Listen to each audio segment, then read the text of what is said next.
তোমার সরানোর মনে হবে, সেখান থেকে তুমি সরে যাবে। যদি তুমি সেটা সরাতে না পারো তাহলে আপনি সলভ হয়ে যাবে। তোমার হাতের মধ্যে যেটা রয়েছে তুমি সেটাকেই কাজ করো, যেটা হাতের বাইরে সেটা করে কী হবে? তোমার হাতের মধ্যে রয়েছে হচ্ছে কি, যে আমি আর আমি, তাহলে প্রবলেম সলভ। আর যেটা মনে হবে সেটা করো, খুশি থাকো, শান্তিটা ইম্পর্টেন্ট। আন্ডারস্ট্যান্ড? শান্তি থাকলে লাইফে অশান্তি জিনিসটা আসবে না। তাহলে কি সকাল হলে কি রাত হবে না? রাত হলে সকাল হবে, সকাল হলে রাত হবে।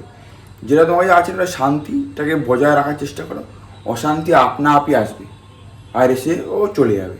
কোনো জিনিসই এক্সিস্ট করে না ফর আ লং টাইম। কোনো জিনিসই এক্সিস্ট করে না। তাহলে প্রবলেম কী আছে? দেখ, খুশি থাকো, ফ্রেশ থাকো, হ্যাপি থাকো।